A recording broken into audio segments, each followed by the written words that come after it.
Good evening. My name is Shin-Yi Pai, and I'm the Program Director at Town Hall. On behalf of the staff at Town Hall Seattle, it's my pleasure to welcome you to our presentation with Erin Khuê Ninh with Takeo Rivera. As we get underway, I would like to acknowledge our institution stands on the unceded traditional territory of the Coast Salish people, particularly the Duwamish. We thank them for our continuing use of the natural resources of their ancestral homeland. We're so glad to have you join us tonight. The presentation will run about 60 minutes, including Q&A. To submit your questions for the Q&A portion of this event, please enter meet.ps/nin or scan the QR code right now on the screen with your smartphone. We'll drop this link in the chat and remind folks where to go when we get to Q&A. We can't guarantee that we'll be able to address every question, but we'll try to get to as many as possible. You can help us by keeping your own question concise. And for those who would like to view the program with closed captions, click the CC button in the bottom right corner of the video player. Town Hall is adding new events and podcasts every day. Upcoming events include Greg Mittman with Carrie Arsenault on how Liberia was transformed into America's rubber empire, and Timothy Fry with Michael Rodding on how Putin's Russia really works. Visit our website to join our email list and get the latest updates as more programs are added throughout the season. Town Hall's work is made possible through your support and the support of our sponsors. Our Civic Series is supported by Real Networks Foundation and True Brown Foundation. Town Hall is also a member-supported organization, so I'd like to thank all the members who are joining us. If you share Town Hall's vision of a community strengthened by discussions about civics, science, and culture where everyone has a voice, please consider supporting us by donating or becoming a member. Lastly, you'll absolutely want to dig into tonight's topic by purchasing your own copy of the author's book. Please use the link in the chat below to Temple University Press. Erin Khuê Ninh is an Associate Professor of American Studies at the University of California, Santa Barbara. She is the author of Ingratitude, The Debt-Bound Daughter in Asian American Literature, which won the Literary Studies Book Award from the Association for Asian American Studies in 2013. Takeo Rivera is Assistant Professor of English at Boston University, where he is also core faculty in Women's, Gender, and Sexuality Studies. His book, Model Minority Masochism, Performing the Cultural Politics of Asian American Masculinity, is forthcoming from Oxford University Press in early 2022. He is also a Stanford alumnus who served as a resident assistant from 2006 to 2008. Nin's new book, Passing for Perfect, College Impostors and Other Model Minorities, is the subject of this evening's talk. Please join me in welcoming Erin Khuê Ninh with Takeo Rivera. Thank you so much, Shin-Yu, and thank you to Town Hall Seattle for having us. Thank you especially and forever to Takeo for doing something. We thought that it would make sense for me to go ahead and just read a few short paragraphs of the book to set the scene for everyone, and then we can launch into the conversation. So here it goes. By all appearances, Azia Kim was a Stanford freshman living in the dorms, laboring over papers in the library, complaining about midterms on her social media account. It was 9 months before the administration and her classmates caught on. Though she fit unremarkably among them, Azia had never been admitted. For Jennifer Pan, retaking the single calculus class she had narrowly failed would have meant telling her parents that she did not have her high school diploma and had lost her early admission to college. She chose instead to pretend to 4 years of undergrad and then the approved pharmacology school. Finally exposed, she hired hitmen to have her parents killed.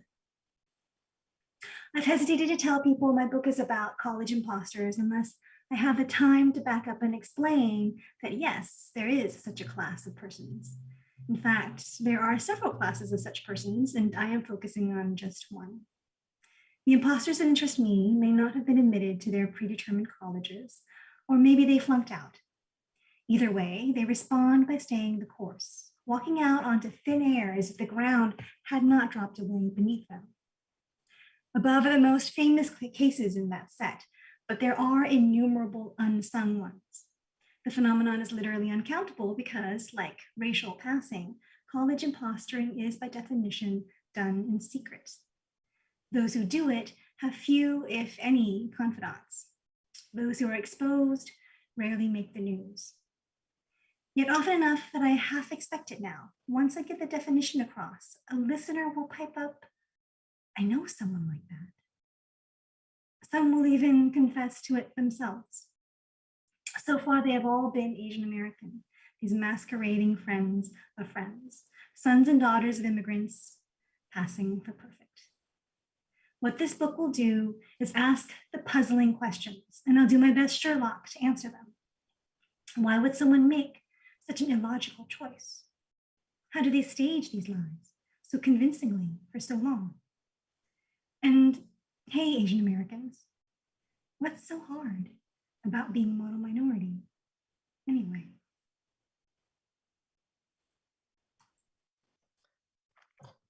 So Takeo, excuse me.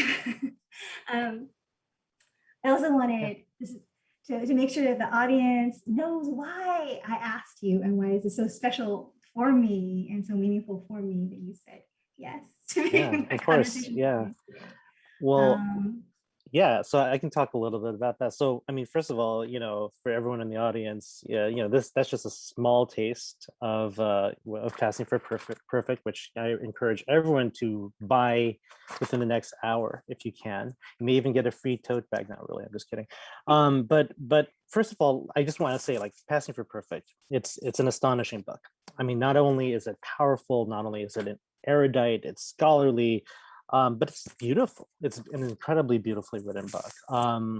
And I think what's really amazing about it is it seems to be talking about college imposters, and that sounds like a very niche subject. But in reality, it's a book that's speaking to the larger zeitgeist of contemporary Asian American in many respects. And for that reason, I think it's just incredibly important that we really, give this book a golden open. If we could do that for Shang-Chi, we can do that for Passing for Perfect. So I'm just putting that out there. So why am I here? So I'm here not only because Erin is a friend, a mentor, just an incredibly generous person, someone I aspire to emulate in many respects. And that I'm also a fellow professor in Asian American literature. But most importantly, I was Azia Kim's RA back when I was a Stanford undergraduate in 2007. And that was it was a really, really interesting experience. And that's something that I'm really kind of happy to talk about with Erin today. And honestly, it was one of the harder experiences in my life. But I think what's really amazing is that I've spoken to a lot of people about this, and many people have tried to extract information from me about this. Erin is literally the first person who got it right.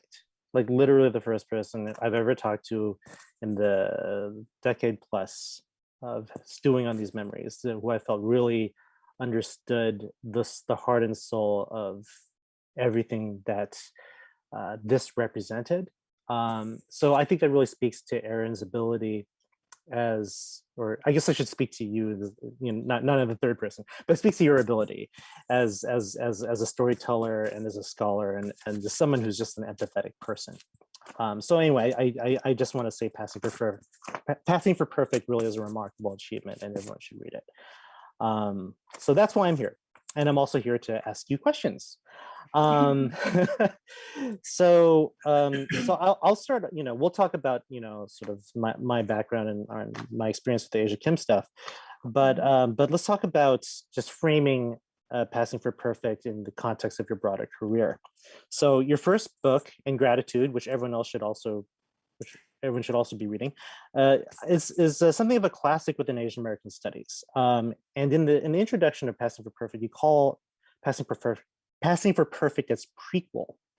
And as you also say, passing is written in a less hyper-academic tone. And there are times when this book is very, very luscious and moving in its prose. And I think in a lot of ways you're less interested in dotting every theoretical I than you are in telling some really remarkable stories and saying something very powerful about our community. So tell us a little bit about how Ingratitude led to Passing. Thank you, and for all of that, Takeo. And can I just say that the thing about not dotting every theoretical I, that totally spikes my anxiety when I hear you say that. But no, it's of course it was deliberate. Ingratitude started as my dissertation, actually, in the English department at Berkeley. And so for one thing, it's traditional. It talks about fiction and memoirs. That's its archive. That's what it studies, right? And its purpose was to have us re-examine what had been dismissively called intergenerational / cultural conflict. And the prevailing attitude back then was that those types of stories were cliches, not worth telling, much less studying anymore. But there was a burning question for me that I felt like people had moved too quickly past. And it was, why was there so much rage, so much depression, suicidality in these stories by the daughters of Asian immigrants? You know, why were they running away? Why destroy their lives in these desperate ways when, I mean, what was it coming from? It wasn't any kind of recognizable abuse. They had food, they had shelter, they had clothing, so it came down to what's so hard about being a straight A student and an obedient daughter, right? So I'll tell you that I wrote that book to save my life. And so I put everything I had into it in case I never wrote another. But as books go, that one's a little hard to read. Even if you get past the multisyllabic academic language, there's a real sense in which, because it's based in novels and memoirs, the arguments are locked inside those stories, which if you haven't previously read, you don't really follow what I'm saying, right? And then so those arguments are further locked inside the apparatus of academic theories and lots of hat tipping. Yeah. So yeah, Passing for Perfect comes back to those same questions, but asked a little bit more broadly. So this time it's, what's so hard about being a model minority anyway? And I wanted it to be a version that I could hand to a student with reasonable faith that even without a TA or a lecture to help decipher it, the book could stand on its own and be of some help, shed some light. So the idea was to, or is to, help people see what is not okay about the things that are so widely agreed upon in Asian American life, such the norm that we can hardly think or feel outside of them anymore.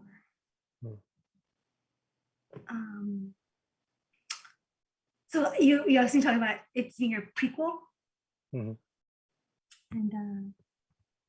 I guess I'll just keep going. I actually flip-flopped a lot in writing intro between calling it a sequel or a prequel, and I ended on prequel. It could have gone the other way. So the reason. Well, I definitely think it's a prequel. I mean, I think if you read the final chapter and you see how it closes, I'm like, oh, that's the opening of Ingratitude. I thought that was really cool, actually. It was like Star Wars Episode 3 in that respect. Anyway, let me ask you a little bit about the title, right? So, Passing for Perfect. It's a really layered title. It means a lot of different things in many respects. And passing is a key concept that you draw upon, you apply beautifully. And one of the remarkable concepts you bring us is this notion of passing as yourself, passing as oneself, right? So can you explain a little bit about, just very, very briefly, like how those of us in ethnic studies kind of understand what passing is and how you apply it here in this really innovative way? So I think we can all agree that the usual understanding of passing is that it's a performance of race, right? And what I wanted to use it to say here is that these figures that I'm studying, and also the rest of us, we are performing race, even if it is our own, right? And that model minority identity is a performance of high achievement, straight-laced respectability, and that you liken it to a role or a character that we play every day, like Hamlet, right? Like everybody who plays Hamlet has the same lines, the same repertoire of emotions and activities to convey. And if you've played Hamlet before, you can recognize instantly if someone else is rehearsing that same voice. Right? So, yeah, I think that was it. Yeah, no, that makes sense. But the idea of like passing as oneself, I think that's what's really remarkable, right? Because I think there's this general understanding that when you perform identity, right, and you have whole various traditions of performance studies that kind of cover this topic. Usually you're putting on an act, or you're trying to be someone else, or through Judith Butler, for example, you have these kind of reiterative acts that sort of produce gender itself. But here, it's like you're expected to be Asian or Asian American, and you're already slotted into that archetype, and then you have no choice but to sort of move forward and continue the imposterdom, right? So and we see this in your multiple examples. But to go back for a little bit, you've already started talking about the model minority, and in the introduction of the book you say very provocatively that the model minority is not a myth, and I think that's something that runs counter to Asian American studies orthodoxy in many respects. It's something that I actually agree with you on. But when you say that the model minority is not a myth, what do you mean by that? I want to thank you, first of all, for standing with me on the lonely side of this argument. And actually, since you agree, I would love to hear you, say a little bit about how you make that case. Because it is, like you said, it's kind of academic risque Yeah. argument. Yeah, because literally all the time, like anytime the phrase model minority is said, it's always said with model minority myth, right? Like we have to debunk it immediately, right? Absolutely. Yeah. And in fact, it's so knee-jerk that if I were to write a satire, like a courtroom, it's like a courtroom drama. They always say, objection, Your Honor. Yeah. It'll always be objection, model minority myth. That's the same objection every time. But my beef with it is that it's kind of squirrely to always cast the model minority way as a myth in that fashion. That the term model minority is defined with two components, and the first is demographic, right? So income, education level, that kind of stuff. And that's supposed, that Asian Americans achieve those markers at higher averages than other racial groups in America, right? And it's always about disaggregating the data. Once you do that, you see that there are these ethnicities that don't fit those elevated percentages, right? Right. And so, ta-da, it's a myth. Yeah. But once they are actually a minority of this minority. If you do the math, it's like 14% of all Asian American, broken out by ethnicity. Groups don't have those inflated numbers or those elevated numbers, right? And then so it's something that's 84% or 86% true, I guess. It's not a myth. Yeah. It's inconvenient, but it's not a myth. Yeah. Yes. But okay, so but I'm not a statistics person, obviously, and so the demographics are not what my argument hinges on. What I'm more interested in is actually the other half of the definition of minority, and that's ideologically based. Yes. Right? Yes. the myth is that it's a story of America as meritocracy, where success is just a matter of hard work and following the rules, right? And that in that story, Asian Americans are exceptionally good at this. So there's lots of evidence that that story is not true, right? But there's also lots of evidence that, true or not, people believe it anyway. Right. Right. Right. And therefore, it is a worldview. Yes. And it's that worldview, I argue, that makes them model minority. Yes. That they fit the ideology, whether or not they actually fit the demographics. Yeah. Right. So, yeah, if you're second generation, then likely you were raised to see the world in this way and told to conduct yourself within it in this way. Mm-hmm. Right? And that means that model minority as an identity is who you were raised to be. So yeah, the go-to response to anti-Asian racism or pro-Asian boosterism is always model minority myth, right? But I don't think that is a very accountable answer to what actually happens and who we actually are. Yeah, and I also think that, you know, I know some Southeast Asian like sociologists have accused that kind of immediate dismissal also to be kind of opportunistic in terms of like, oh yeah, we're gonna like include Southeast Asians for now in order to like counter this myth, and not examine East Asian privilege, right? In many respects, right? Yeah, no, exactly. And I think what's kind of interesting about your work and my work is we both think about the model minority stuff, and I think you've done such an, you know, perhaps the definitive treatise on the psychology of academics, the academic success dimension of the model minority. And in my work, and we can talk about that near the end, you know, I think about it in terms of the cultural politics in relationship to, like, say, anti-Blackness, in relationship to, you know, the kind of stakes of supporting racial capitalism and the way people are judged in that sort of respect. But I think, but we're in complete agreement is this notion of model minority ideology and the way that it hails people and the way that people end up sort of, you know, entering it regardless of whether it's quote unquote true. It becomes a social reality for many in many respects, right? In that way, it's actually a lot more resilient, right? It cannot be disproven if it's an aspiration. It's exactly. You keep going, it'll happen. Right.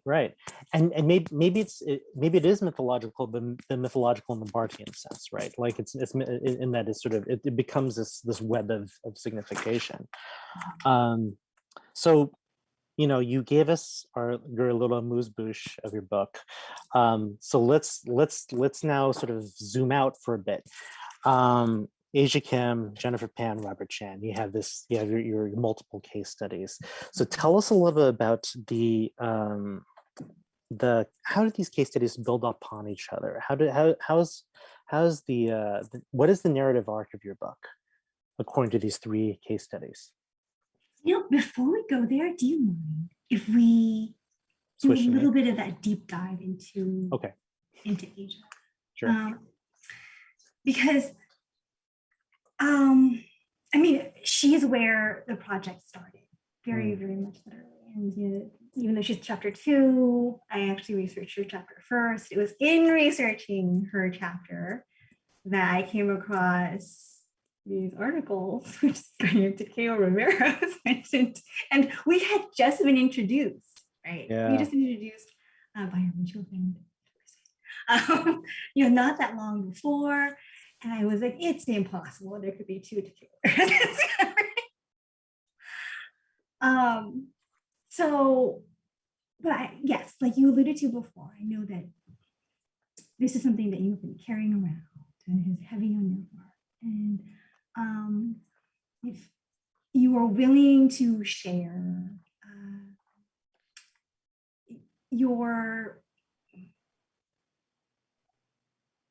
the way in which you were there.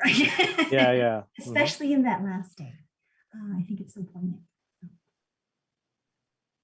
Yeah, I think, with every year that passes, there are always like more and more details I forget. But, there's a lot of context here, right? So uh, Stanford, to its credit, trains its resident assistants to not really be cops. Like really overwhelmingly, we're trained to like sort of make sure that the mental health of our residents is okay.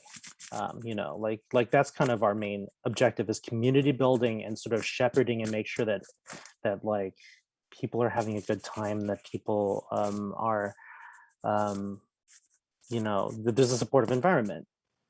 So when Asia first shows up on the floor, says she's a new resident, I didn't question her, you know. Um, and my impressions of her were, it's kind of what you said in your book, exactly, right? Is she was not she was kind of nondescript. There was no real reason to suspect anything. I mean, the idea of a college imposter was not even something that would like registered in my domain anyway, as something to even look out for. Um, and And this was then, also, it was spring, right? It wasn't even fall quarter. yes, You met her, it was already spring. it was already spring, but it's very common for students to move in later in the year because they come back from abroad, or they had like some family issues, right? And I didn't want to pry until she was ready to talk about it, right? So I was like, but she had actually lived in another dorm for two quarters and never got caught. Incidentally, my wife now lived in that dorm at the time, and she remembers seeing her in the computer cluster. So that's kind of funny. Anyway, eventually my co-RA figured out, she was actually the one that caught her. I don't remember exactly the circumstances for why that happened, and it was me and the third RA who evicted her. So, we were the ones who just kind of cleared out her room, sort of dumped all her stuff on the street. She wasn't there, right? Yeah, she wasn't there. But she was, but she was there with her stuff at the end. Yeah. So we all, the other RA kind of like walked. I was like, all right, later. But but I stuck around with Asia, as she kind of like sort of sobbed on the sidewalk for a bit. And I don't remember exactly what was said in that conversation. It's been a long time. But she was she was really afraid, and she didn't know what was going to happen. And she was just really scared. And I remember feeling like I didn't know if anything she was saying was true, but she was still a human being. And as an RA, I was still there to kind of be someone to cry on for a little bit. And eventually she was picked up, and then she didn't become a national story until another RA at a different dorm, someone I had gone through RA training with, who was also a writer for the Stanford Daily, basically like called me up and like asked if I had Asia's contact info.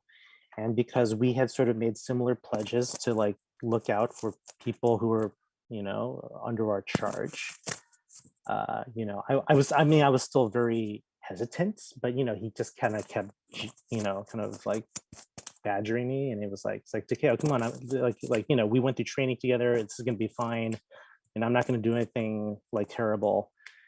I was like, okay, fine, I'll pass on the info, because I was once again too trusting.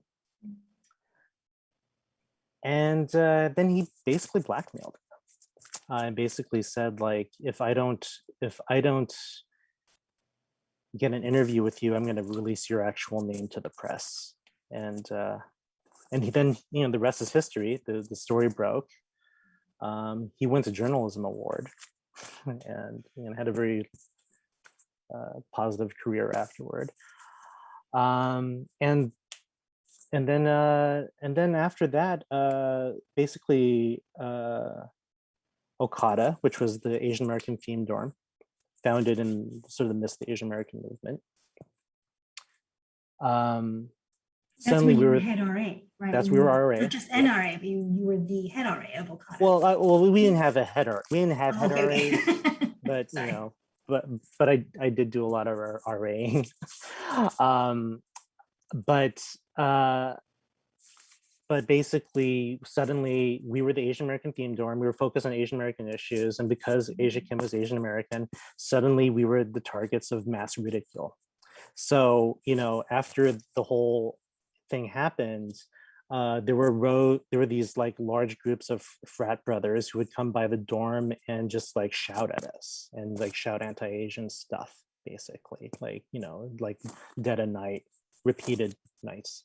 There was another frat that held an Azia Kim theme party where like literally every Asian girl who like tried to enter the party, you know, they would ask if she was Azia Kim and if she was an imposter as well. These are the things I wanted to tell the press, but no one was interested, right? So you know, everyone was much more interested in like the weird spectacle of this girl who, as you put it, Erin, you know, wasn't there to party, wasn't there to take pleasure from it. What was strange and grotesque was the fact that she pretended to do all the academic stuff, right? And it was the lack of pleasure that fascinated people.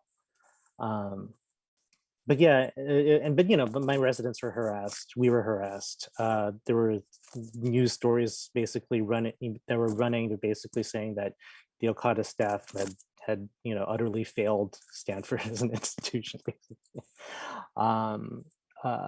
And yeah, they went yellow peril on you. Yeah, they went yellow peril on us, Yeah. exactly. Yeah.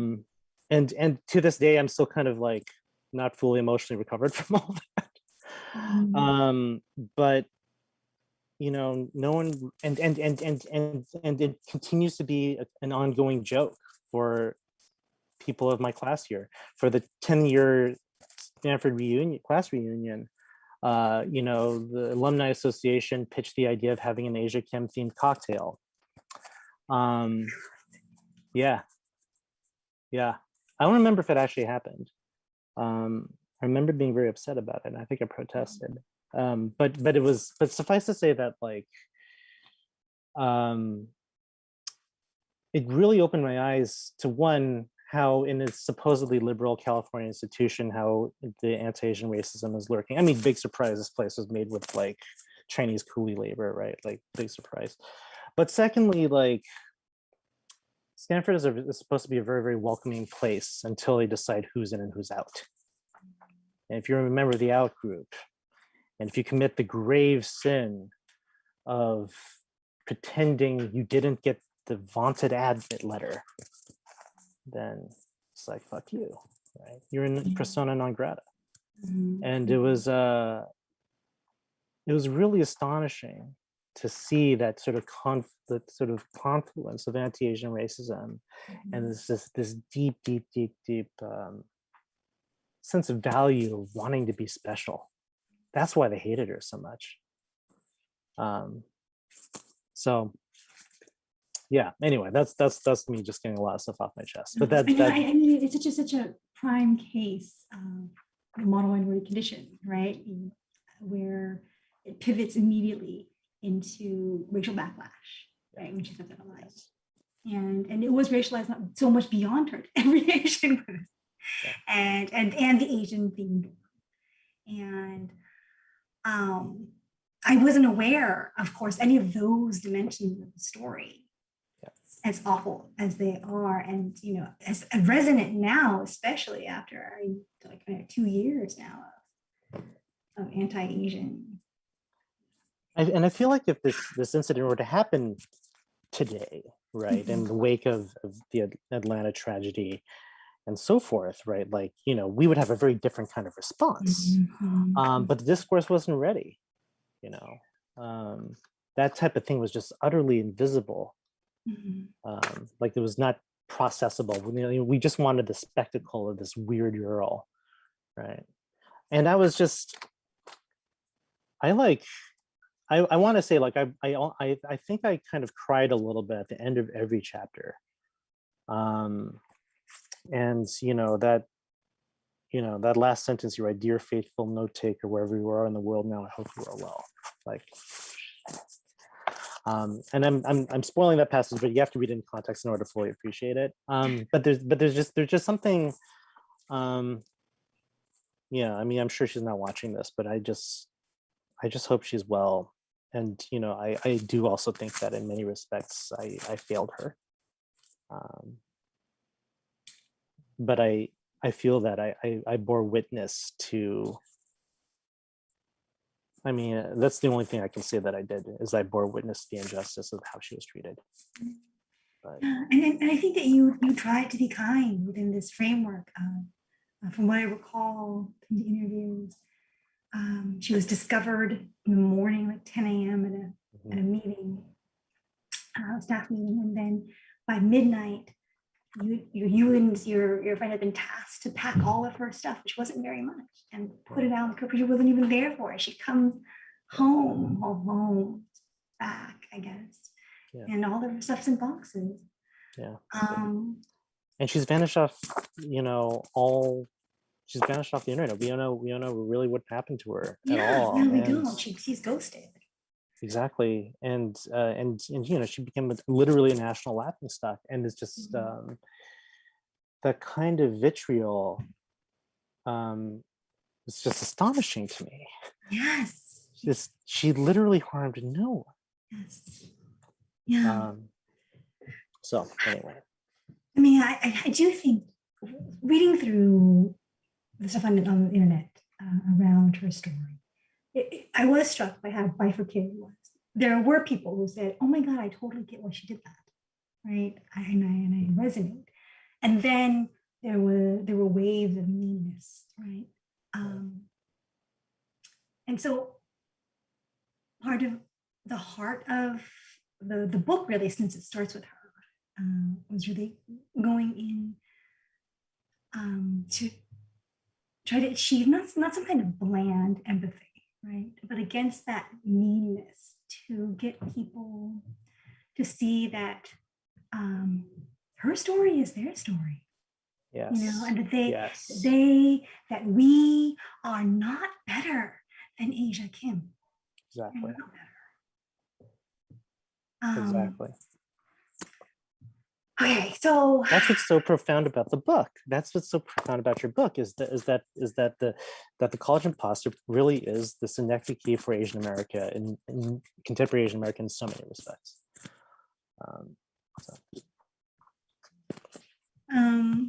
Okay, so you'd asked me about the chapters, I think. Yes. So the arc. So we talked about Azia Kim at length. So yes. Then you go. So Jennifer Pan and honestly, the Robert Chan chapter might actually be my favorite, which is kind of despite the fact that it's a little different. But anyway. Yeah. Oh my God, I totally want to hear why. But okay, so quickly, yes. So Asia is the archetype. There's nearly nothing extraneous about her story in the sense that all we know about her is when she discovers a college imposter and when she disappeared. So that's it. To understand her, therefore, is to understand the college imposter kind of template. Jennifer Pan, I wanted to take that further as a kind of limit case, I called it, to test the tensile strength of the identity of model minority. And this young woman who was committed a monstrous crime, can we still see the model minority underpinnings, right? Can model minority subject formation hold a person that fast? And then in Robert's word, like you're saying, yes, this is my stretch chapter. And I see it as partly doing a little bit of archaeological work. I'm not using that term correctly at all, but I wanted to kind of walk it back and see how far back does the subject formation go? Because Robert and I are actually the same generation. We graduated high school a few years apart, and I think we were the beta version for this what is now kind of full-blown model minority norms and sensibility, right? And I also wanted to see if this story of the college imposter could actually jump plot lines and still stay within the model minority genre. Like in American life, we usually file the story by its ending, right? So it's a tragedy, it's a comedy, it's rags to riches, it's a cautionary tale, all by the ending. right? But what I'm trying to get the chapters in this book to do is ask, what if the endings are just different branches of the same decision tree, Mm. right? So each chapter Hmm. goes a little bit further on the different ending. That's amazing.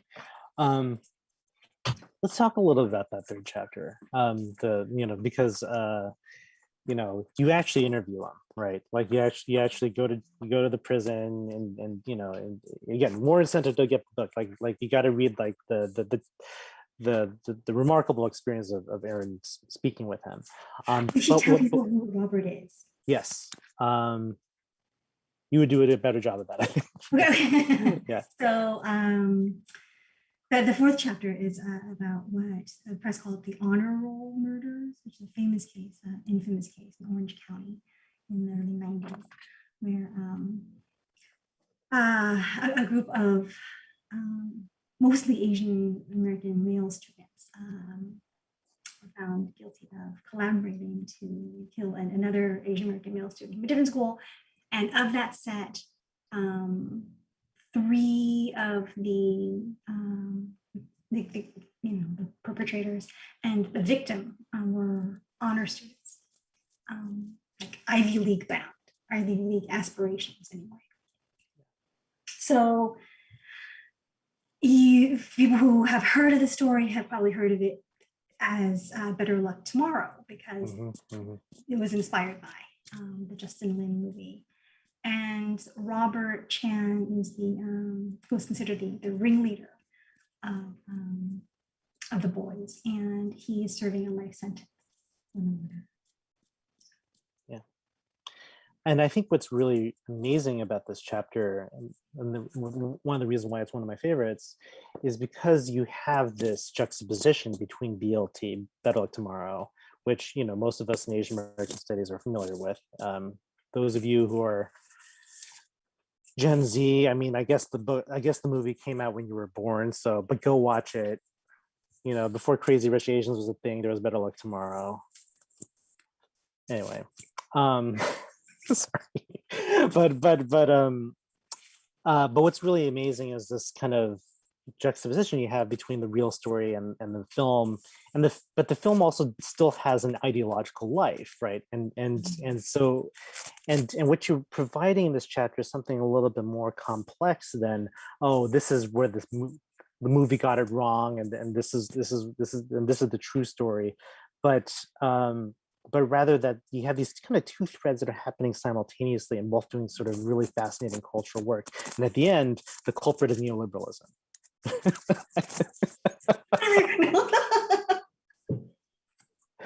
So yes, I don't know. I wanted you to sort of talk a little about that, like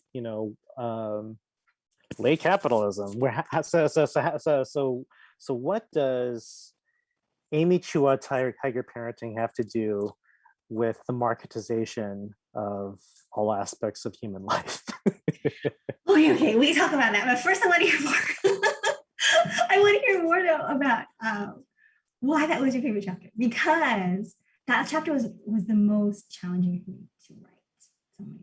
And not least because I usually write about women, and so here I was, devoting this entire chapter to trying to parse an Asian American masculinity that did not come from lack. That was very much my mission. Yes. And yes. It does not come from lack. Yes. But I was like, the text says. Yeah. So I mean, how did it land, Takeo? Like, well, the best writers on whiteness are people of color. The best writers on masculinity are women. So like, so I think that like, I thought it landed very, very accurately. I think I laughed out loud when you mentioned the point where Robert Shin like was never exposed to emasculating portrayals of Asian men. Like, this is the most refreshing passage I've ever seen. Yeah, because that was like a non-factor, right? And I think that is the lived experience. And what's really, I think what's interesting about Robert Chan, right? And correct me if I'm wrong, but the way that I kind of interpret his story is that he's someone who didn't necessarily have model minority expectations, but it was then thrown into them. So, you know, and sort of, so it's not like he it's not like he lived and breathed them initially, and then suddenly he was like, oh wow, this is god awful, and now I'm gonna go murder someone, right? Um, and I guess the reason why I like that chapter so much was because um, it it was so intellectually rich. There's this, the as a scholarly chapter, I felt there's a way that you were able to weave in the text, the material reality, the the film and the theory, in a way that was just, you know, just made for a delicious dish. And I felt that the fact that you weren't talking about a literal college imposter in this chapter meant that we needed to have an elasticity for the college imposter as an analytic, right? So once you've established the college imposter as analytic in the first 3 chapters, we can now apply it to this person who wasn't a literal college imposter. Such that we're able to grasp and theorize what Asian Americanness is in this context. So anyway, I thought it was I thought it was extremely smart and very moving at the same time. So that's why it was my favorite chapter, because I felt that it was the culmination of all the work you had done in the previous. Oh, so I know that we're coming up on the hour already. I'm my bad. I'm gonna blame myself for that. But I wanted to invite people to have any questions. So just to let you know, if you want to ask questions of Erin, or I guess me, but probably Erin, you can go to meet.ps/nin. Yes. So go to that link and you should be able to type in questions of any sort. I mean, that said, we only went through about half the questions that we wrote for each other. So we can keep talking. But type away if you have anything interesting. We can just kind of bounce back and forth. And you wrote some really, I mean, you already wrote some great questions, Erin. Let me ask, well, actually, here's a simpler question. Well, deceptively simple. What was the hardest aspect? What's the hardest thing about writing this book? What was the most challenging thing about writing this book? It was, I'm a literary scholar by training, right? So this is my first time interviewing anybody and talking about people's actual lives. And so it was imagining how Asia would read this book, or Jennifer would read this book. Robert, certainly, but most of all, how Stuart Tay's parents would read this book. Stuart Tay being the guy who was killed, right? And I worried so much about misrepresenting them, or they're reading it and feeling I had done them wrong. And so every sentence I wrote, I would like turn around and be like, okay, how does this read from the other side? And I wouldn't necessarily change what I was saying, but there were really, sometimes it felt paralyzing to write anything. Especially since these are people that I hadn't been able to reach, except Robert. Robert, since I'd interviewed, we then had a correspondence. I could get a sense of how he was going to respond to things. And so I was less worried, I guess, about his reception. We built trust, and if anything, with this part, I felt more like, do I have enough distance? I can't just be his chronicler. So that was a different difficulty in writing his chapter. Right. on the one hand, this is a story that he hadn't ever told anybody else. And so this was going to be the telling. And that was a huge responsibility that I felt. And so I wanted him to be able to tell it, through my, facilitation. But I also still needed to be a scholar about it. So that was difficult too. So I would say those two things. And in some ways they're kind of opposite things. One, afraid of hurting people I hadn't spoken to. And then the other, to behold it, right, to somebody that had spoken to quite a lot. So. Yeah, no, it's true. I mean, I think that sort of sense of accountability and responsibility is really hard. I have a chapter in my book that has, I won't say necessarily what it is, but there are people who are still alive who may be very unhappy with me. I don't know. That's so hard. And I have a lot of nightmares about that. So I can only imagine what it was like for you to write this. So could you tell us though a little more? I mean, I don't know if other things come in, but if there's time, I'd love to hear.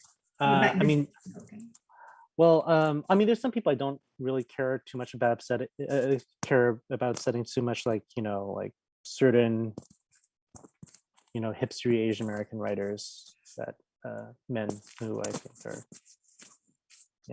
they can take the hits a little bit, but but I'm also kind of critical of some of the work of genuine heroes. Like there are some like people I like deeply admire who I would not be here today whose work I'm responsible for their work, but I'm sort of critical of their efforts.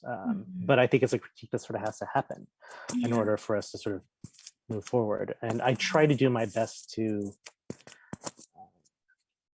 I guess I'll just sort of say that I'm a little critical of. I'm kind of do this rereading of the Vincent Chin murder and the aftermath. So that's a whole segment. And the way that that's been discursively used, absolutely. Right. That's exactly. And it's Takeo. Yeah, I know. It makes me it makes me very anxious. There are. And it's true. I mean, I think everyone who was involved with that was absolutely heroic. And I try to say that in the book. But I also think it's important to sort of re-examine and take a step back and think about what tracks we sort of ended up taking and thinking about Asian Americanness from that moment. Right? So it's vital, and I appreciate you doing that, because a kind of course correction, that's what the scholarship needs to do, right? That we are re-examining things as we go along. But it is academic risque. Oh, okay. We got some great questions. Okay. All right. So, all right, here you go. What is your impression of how the ideas in this book land with the first generation of immigrant parents who have bought so deeply into the model minority myth? Is it the capacity for the older generation to critique and reconsider the burden of the model minority identity? And this kind of intersects with ingratitude a bit too. So, you're an expert of both ends of the spectrum. Thank you for that question. And I think you identified a real notable point. I have not written either of these books for the first generation. They're not my ideal audience. They're, if a first generation parent does happen to read it and actually receive it in an open way and actually hear it, then that's wonderful. That's like, I'll be so glad. I will not count on it. And it's not necessarily their fault. I don't think that, immigrant parents come with the kind of educational and social capital, right? And that puts them in the position to parse these things. So I've written the books for the second generation. Yeah, absolutely. I should also say that I think what's so amusing to me is that Ingratitude came out the same year that Battle Hymn of the Tiger Mother. And you know, I always build Ingratitude as like, this is the anti-Chua, right? And so anyway, if you want to like look up Erin's multiple takedowns, I mean, your one paragraph talking about Chua in this book was incredibly delicious. I just want to put that out there. Okay, another question. I would be curious to, this person thanks us for the conversation, asks us what you think about Asian American adoptees. This is a great question, right? Who are not fitting the usual, not you, I should say usual, the normative telos of Asian American intergenerationalness, right? Yeah. So this is such a great question, and I. By coincidence, happened to have thought about it for an essay I wrote on Asian Americans in debt. It's in a different collection, but for that essay, I also read into adoptee literature and discovered how much debt is alive in the relationships that adoptees have to their adopted families and also to their adopted nation. And that model minority racialization gets imposed upon them, yes, not only by strangers and teachers, but also even by their adoptive families in these bizarre ways, because there's no cultural sense of it at all, right? It is almost an actually biological sense of race. But the expectations are there to be lived into and lived up to. Yes. And so it's one of the things that I think is mind-blowing about model minority ideology and racialization is how versatile it is and how hard it is to kill, how hard it is to break away from emotion. But also, if you look at the scholarship, you'll find again and again, social scientists marveling that across these different ethnic backgrounds and immigration backgrounds and class backgrounds and, religions, language, all of this. Like, what especially second generation, well, first and second generation Asian Americans share is the same nodal points of, the success frame and the 4 paths of professional virtue, all of that. And debt, right? That they should not be possible for model minority ideology to be this versatile and this historically, unbound, right? And yet it is. Yeah. That's really intense. And yeah. Okay, I got another question here, which is a particularly intense question, and I'm thinking about how to answer it, which is, hearing Takeo talk about the culture of Stanford, I was reminded of the Chanel Miller story in the Brock Turner sexual assault case. Could you reflect on what role the model minority identity and myth played out in how that story played out in the media? It's a very, very good question. That is a heavy question. I guess should I take this one? Like, Yeah. I don't know. I mean, I think what's interesting here, I guess it's actually hard for me to say exactly how the model minority plays out in the media, because I'm trying to think about like how Miller was sort of racialized and not, because she was anonymous for a little bit, right? But Turner. I think what's interesting was the exceptionalism granted to Brock Turner, right? Like this is a young man with a bright future ahead of him, and we don't want to jeopardize that.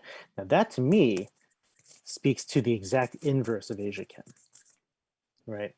So whereas with Azia Kim, because she didn't get the admit letter, she's persona non grata. Brock Turner, swim star, actual Stanford student, therefore subject to all these protections. Therefore, he has a futurity that we are now invested in and we shouldn't be jeopardizing. It's really, to your point, it is. I think it is also meaningful that Chanel Miller was not a Stanford student. Yes. Right, and that was clearly yes. right. Yes, you're right. Absolutely right. and that again, yeah, and similarly, right? Like, it's Stanford. I'll probably never get hired there ever. Stanford probably like has this almost like this almost like a feudal relationship with its environs, right? You can be the lords and everything else is part of your fiefdom, as it were. But and that includes that kind of sexual entitlement. Another part of my background, by the way, is I was also a professional rape crisis advocate and counselor and educator at the YWCA of Silicon Valley for 2 years after I graduated. So I also worked with other Stanford survivors of sexual assault. And, Chanel Miller is frankly, what an incredibly inspirational human being Chanel Miller is. But she's not alone in how many people at Stanford have been in her position. Let me just say that. And how many people chose not to pursue their cases because, there are people at Stanford who are even more powerful than the likes of Brock Turner, who would do this, And these are things I can't talk about, obviously, but it's just there is so much institutional power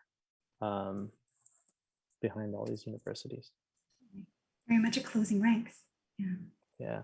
I know we're like kind of past time. Can we go on for another 10 minutes? Whoever is moderating this? Is that okay, Olivia? Thank you, Olivia. All right, so we'll go on for another 10 minutes. There are more questions. All right. This has been a compelling, enthralling conversation. Thank you both for your bravery in taking this dialogue to such depths. My students and I at Stanford have been reading portions of Khuê Ninh's books in conversation with Southeast Asian and Southeast Asian American perspectives on debt and gratitude within the family. From your perspective, what role do cultural/literary/religious understandings of filial debt play in the kinds of intra-family violence and pressures you chronicle in your work? All right. Read that last part again. Yes, what role do cultural/literary/religious understandings of filial debt play in the kinds of intra-family violence and pressures you chronicle in your work? So I think so I guess the cultural religious dimensions to this, and I should also sort of emphasize that part of the innovation of your work is sort of talking about these kind of micro-capitalist aspects, right? But do you want to talk also about these sort of potential religious cultural aspects as well? I guess religious is not necessarily one of the lenses that I use prominently, even though I can see the ways that religion further leverages its debt, right? Raises it to an even higher and more inescapable level of morality.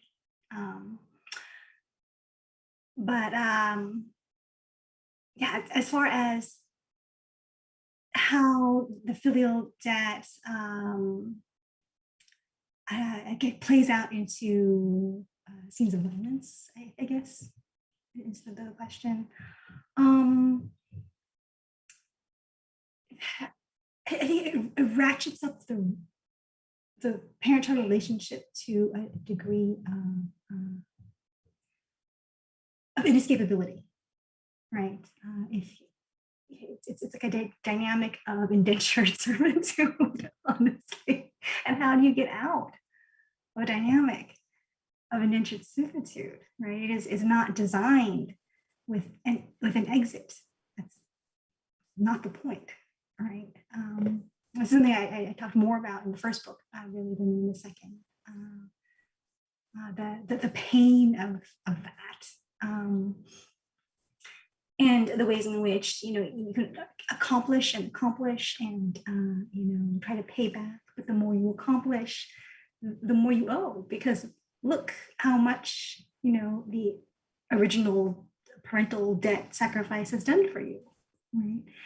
And so I think there are no rational resolutions to this kind of a bind. And so people end up with all manner of irrational wants. And violence is, one of the branches of the decision tree.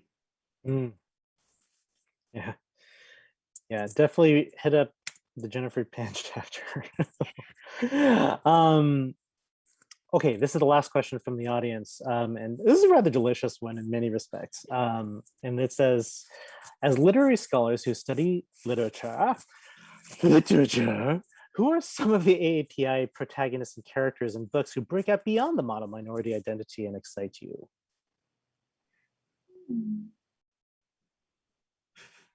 Yeah, you go first.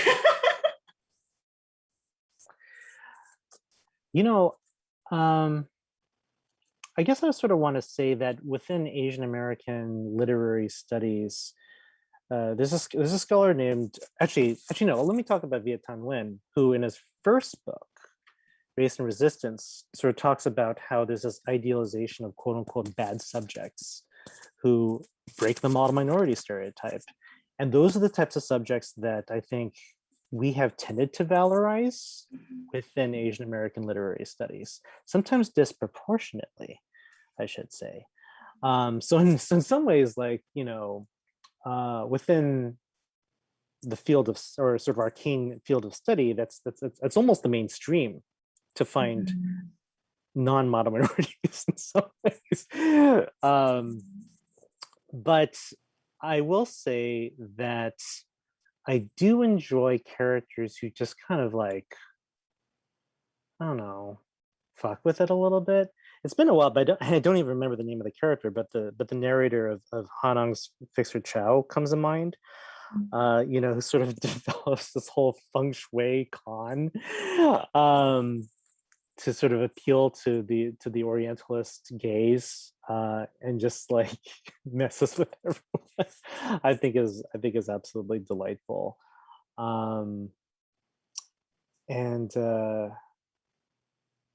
Yeah, I don't know if I necessarily prefer characters who break free of the stereotype. I kind of like characters who play with it.